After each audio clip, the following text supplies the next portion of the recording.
Yep. That's funny. Now this is one that they wrote. Yes, this is an original song. I don't have the cover like handy here. Well, this is called Bless Your Heart. It is. I'm going with that. There's 5 tracks on. Oh, I didn't know the text was going to come up. Yeah, there's I didn't see that. I just kind of figured it's called Bless Your Heart. There's 5 tracks on here. I believe that all 5 are original songs. But that was just really like an EP to get stuff out in people's hands. Right. You know? Won the songwriting contest. If they show up in a music video and one of them is wearing a Brain Fang shirt, I'm gonna go nuts.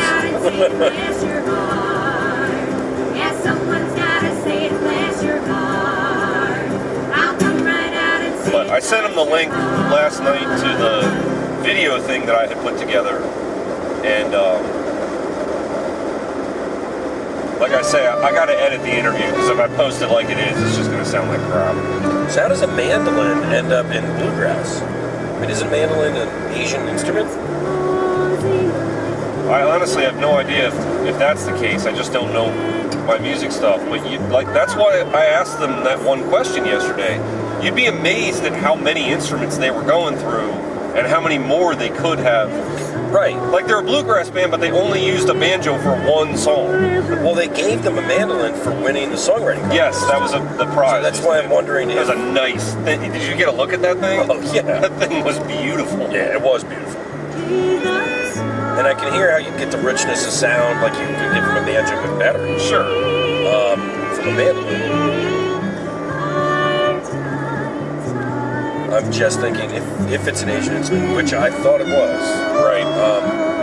I just am shocked that it would have any kind of influence in bluegrass music. I mean, there's not a huge influx of immigrants from China in the Appalachians at any point in America's history. People, we don't have to slow down. I mean, really? Yes, really. They do, you know. They have to slow down and look at the caterpillar. That's right. And okay, it's cool, but just glance at it. Take a picture, it'll last longer. I am absolutely shocked by the fact that all the trees basically have no leaves down here. And you made this drive last week. Was it like this last week? No, there were more leaves, but like a lot more, or was it still pretty much? Yeah, I suppose I'd have to say it that there were. We came down 81 to get to Roanoke and took 29 back. Oh, okay. 29's a nice ride. Yeah, if you got time to do it. Made that ride many times to and from military school. Yeah, the thing too, I mean, the Winchester to Roanoke run on 81 is actually really nice and an easy drive. Yes. I was telling the kids, it's funny, when you get past Roanoke on your way to Blacksburg, the hills are so incredible that you have to go up and over. It's a completely different feel to the drive. Yeah, it's like that all the way down to Bristol. Yes. It finally levels out towards the end, towards Bristol, right?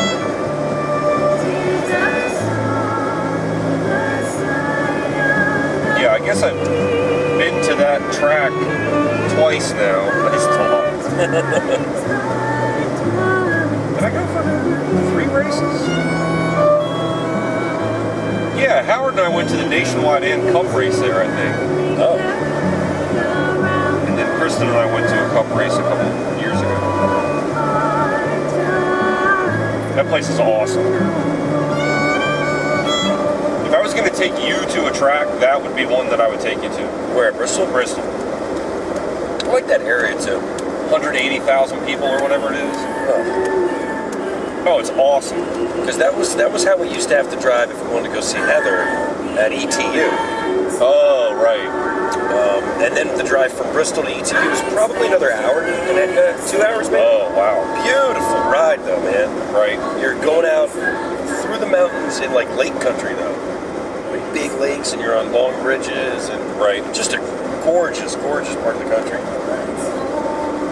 I enjoyed it. But I would recommend to anyone that visits ETU, as it is a dry campus, to not pull up and start piling cases of beer in the parking lot while the guy that came with you goes inside and looks for a cart. Nice. Because you brought so much beer. That's good. That's good. And security pulled right up and said, "What are you doing?" What are you guys doing? And I said, "I'm loading my beer." No, you're not. No, you're not. This is a dry campus. And I said, "Oh." I said, "Well, I don't want it to get warm. Can I just put it in the fridge?" And he just looks at me, he's like, "No." Wow. He's like, "You can keep it in your trunk."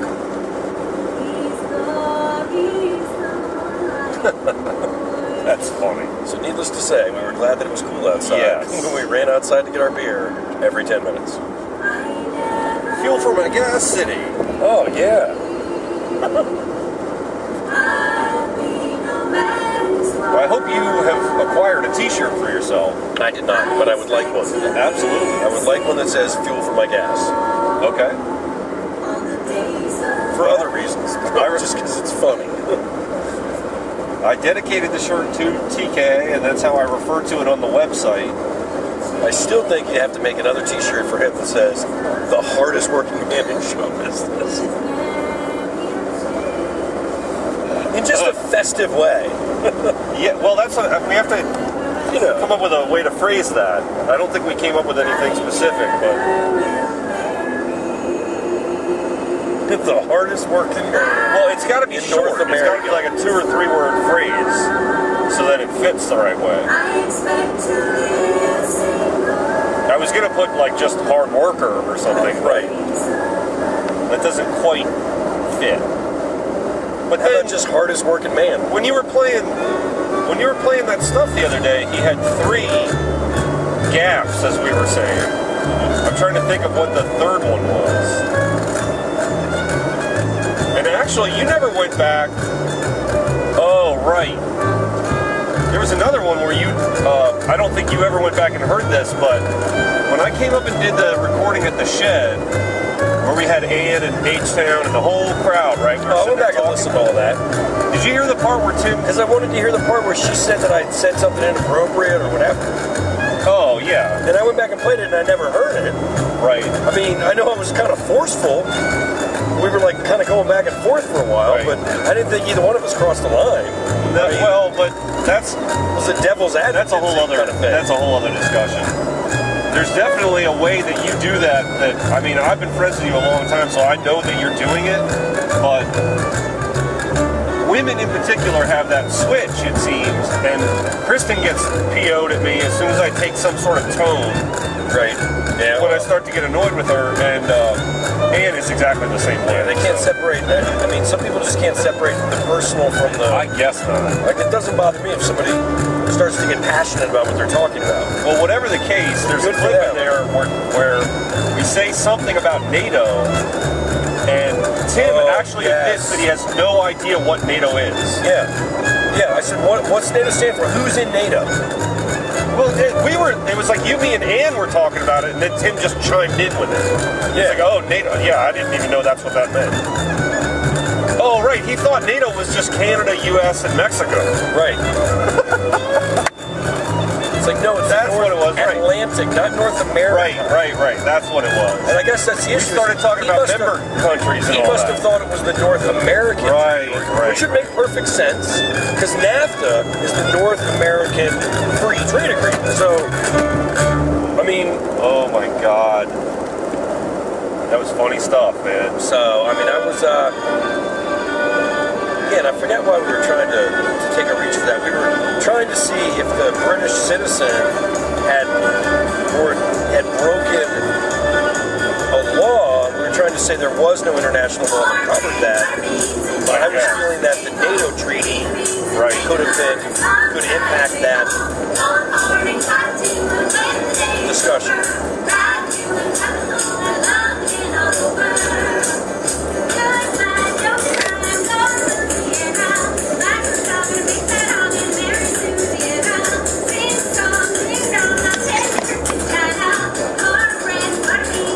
As an aside, I have to say that I got a really great answer out of these ladies yesterday when I asked about the instruments.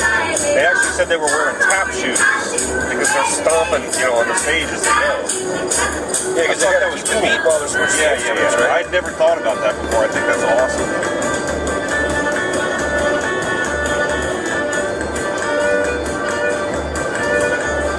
Dude, what are these people doing? I don't know. It's annoying me. I don't really know why. They are going over the speed limit. I mean, they are doing what they're supposed to. That guy is right on your butt. The guy behind me? Oh, nice.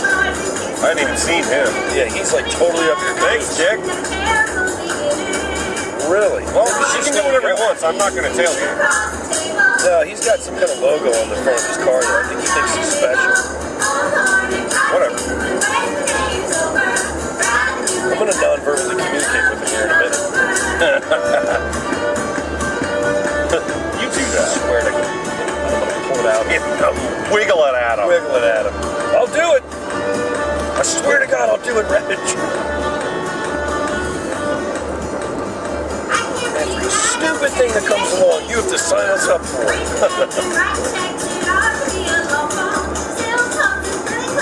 Can he go around me? He's not going to get anywhere if he does. No, he just wants to tailgate you.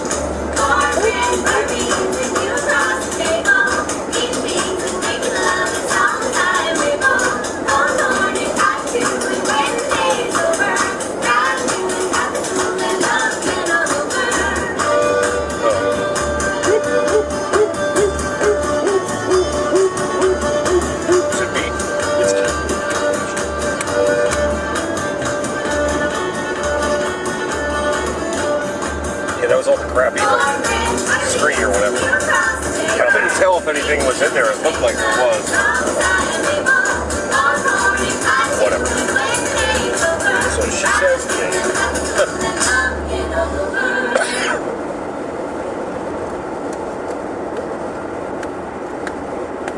Alright, well that's after Jack.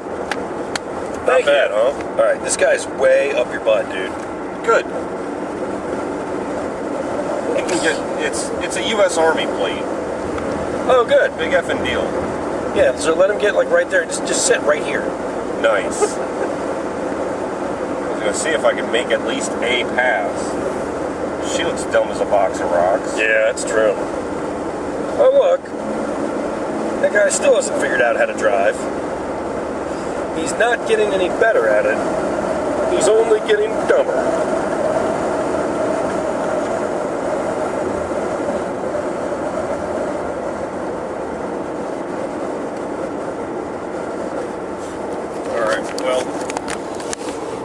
Still headed to Stokesville. How about that? Stokesville.